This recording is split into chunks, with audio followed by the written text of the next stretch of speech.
Sourate 29, l'araignée. Au nom de Dieu, le tout miséricordieux, le très miséricordieux. Alif, Lam, Mim. Les gens pensent-ils qu'on les laissera dire « nous croyons » sans être mis à l'épreuve? Nous avons testé ceux d'avant eux, car Dieu doit distinguer ceux qui sont véridiques et il doit exposer les menteurs. Ceux qui commettent des péchés pensent-ils qu'ils peuvent nous duper? Mauvais vraiment est leur jugement. Quiconque espère rencontrer Dieu devrait savoir qu'une telle rencontre avec Dieu arrivera le plus assurément. Il est l'entendant, l'omniscient. Ceux qui luttent pour leur propre bien. Dieu n'a besoin de personne. Ceux qui croient et mènent une vie droite nous remettront certainement leurs péchés et les récompenseront certainement pour leurs bonnes œuvres généreusement. Nous avons enjoint à l'être humain d'honorer ses parents, mais s'ils essayent de te forcer à ériger des idoles à côté de moi, ne leur obéis pas. À moi est votre ultime retour, puis je vous informerai de tout ce que vous aurez fait. Ceux qui croient et mènent une vie droite, nous les admettrons certainement avec les justes.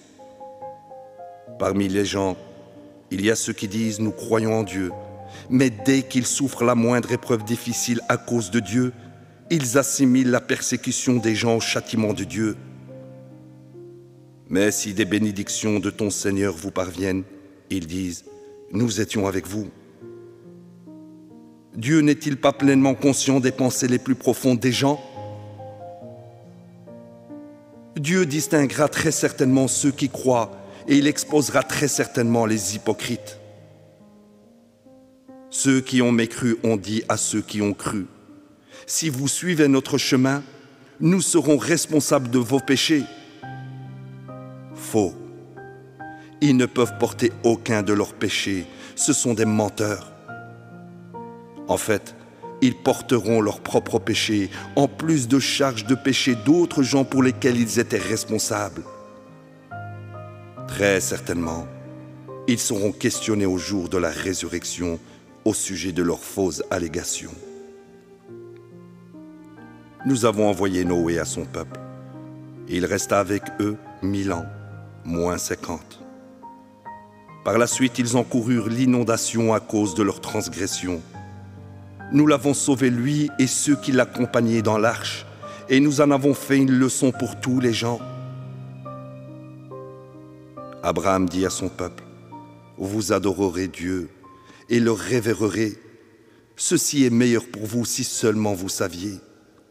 Ce que vous adorez au lieu de Dieu sont d'impuissantes idoles. Vous avez inventé un mensonge. Les idoles que vous adorez à côté de Dieu ne possèdent pas la moindre provision pour vous.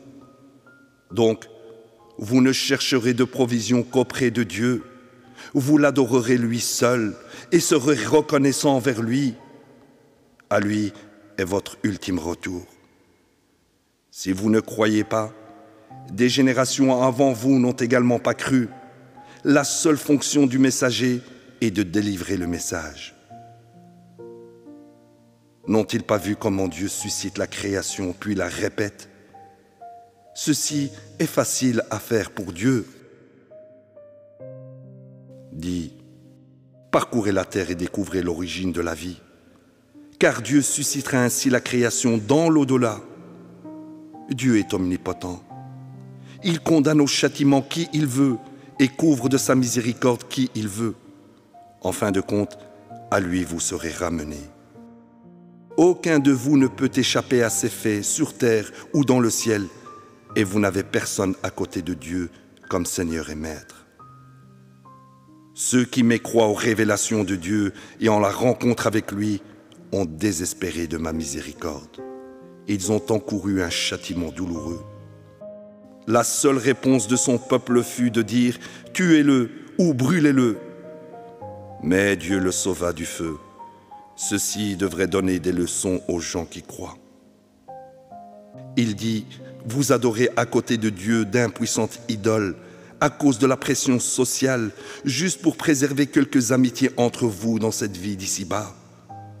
Mais ensuite, au jour de la résurrection, vous vous désavouerez les uns les autres et vous vous maudirez les uns les autres.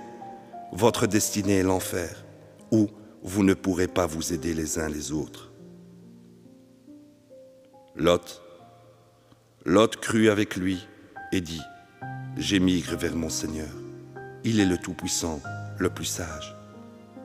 Nous lui avons donné Isaac et Jacob. Nous avons assigné à ses descendants le rôle de prophète et les Écritures.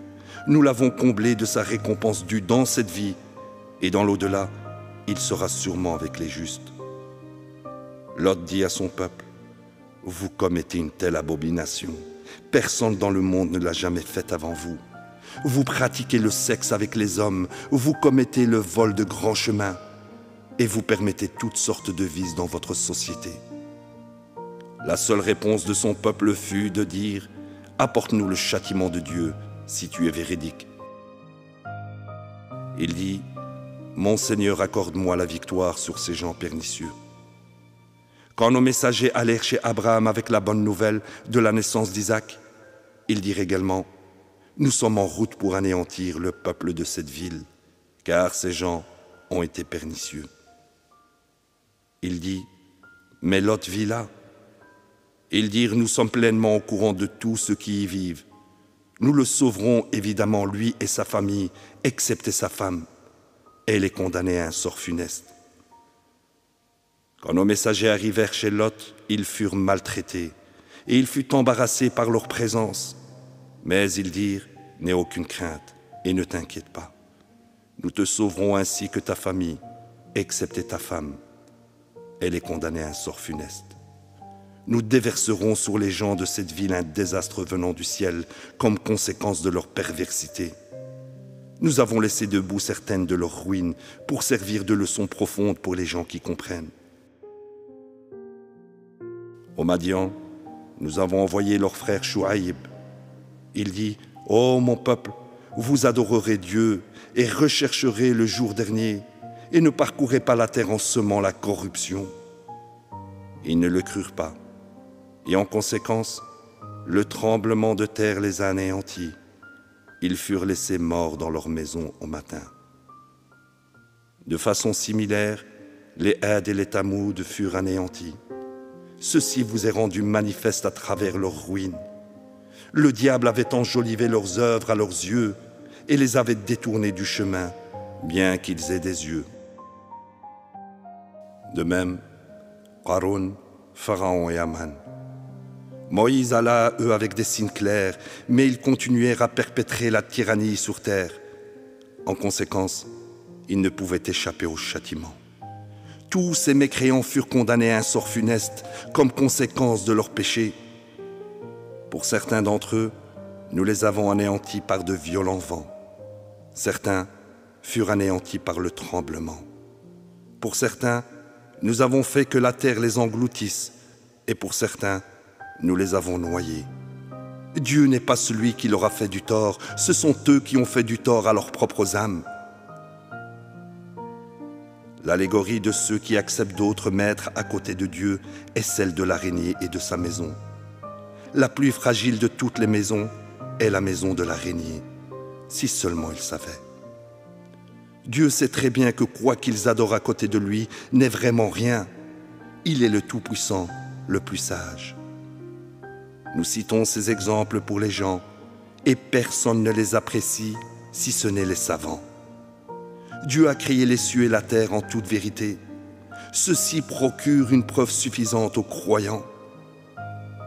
Tu réciteras ce qui t'est révélé de l'Écriture et observeras les prières de contact, car les prières de contact interdisent le mal et le vice. Mais le souvenir de Dieu à travers les prières de contact est l'objectif le plus important. Dieu sait tout ce que vous faites. N'argumentez pas avec les gens de l'Écriture, si ce n'est de la meilleure manière possible, à moins qu'ils ne transgressent. Et dites, nous croyons en ce qui nous a été révélé et en ce qui vous a été révélé. Notre Dieu et votre Dieu est un et le même. À lui nous sommes soumis. Nous t'avons révélé cette écriture, et ceux que nous avons bénis de précédentes écritures croiront en elle. De même, certains de ton peuple croiront en elle. En vérité, ceux qui ignorent nos révélations sont les vrais mécréants. Tu ne lisais pas les écritures précédentes et tu ne les écrivais pas de ta main non plus. Dans ce cas, les négateurs auraient eu des raisons de nourrir des doutes. En fait, ces révélations sont claires dans les poitrines de ceux qui possèdent le savoir. Seuls les pernicieux ignoreront nos révélations. Ils ont dit, si seulement des miracles pouvaient descendre sur lui de la part de son Seigneur. Dis, tous les miracles ne viennent que de Dieu. Je ne suis rien de plus qu'un avertisseur manifeste. N'est-ce pas un miracle suffisant que nous t'ayons fait descendre ce livre qui est en train de leur être récité? Ceci est vraiment une miséricorde et un rappel pour les gens qui croient. Dis, Dieu suffit comme témoin entre moi et vous. Il sait tout dans les cieux et la terre. Sûrement ceux qui croient au faux et mécroient en Dieu sont les vrais perdants. Il te défie d'apporter le châtiment. Si ce n'était à cause d'un rendez-vous prédéterminé, le châtiment serait venu à eux immédiatement. Certainement, il viendra à eux soudainement, quand ils s'y attendront le moins. Il te défie d'apporter le châtiment. L'enfer cerne déjà les mécréants. Le jour viendra où le châtiment les accablera d'au-dessus d'eux et de dessous leurs pieds. Il dira, goûtez les conséquences de vos œuvres. Ô mes serviteurs qui ont cru, ma terre est spacieuse, alors adorez-moi. Tout le monde goûtera à la mort, puis à nous, vous serez finalement ramenés. Ceux qui croient et mènent une vie droite, nous les installerons sûrement au paradis, avec palais et cours d'eau ruisselants. Et éternellement ils y demeurent. Quelle belle récompense pour les travailleurs. Ils sont ceux qui persévèrent avec constance et ont confiance en leur Seigneur. Bien des créatures ne portent pas leur provision. Dieu pourvoit à leurs besoins aussi bien qu'aux vôtres. Il est l'entendant, l'omniscient. Si tu leur demandes qui a créé les cieux et la terre et mis le soleil et la lune à votre service, ils diront Dieu. Pourquoi alors ont-ils dévié? Dieu est celui qui augmente les provisions pour quiconque il choisit d'entre ses créatures et les retient. Dieu est pleinement conscient de toutes choses. Si tu leur demandes qui fait descendre du ciel de l'eau pour faire revivre la terre morte, ils diront Dieu. Dis louange à Dieu, la plupart d'entre eux ne comprennent pas. Cette vie d'ici-bas n'est rien de plus que vanité et jeu, tandis que la demeure de l'au-delà est la vie réelle, si seulement ils savaient. Quand ils naviguent sur un bateau, ils implorent Dieu, lui vouant leurs prières.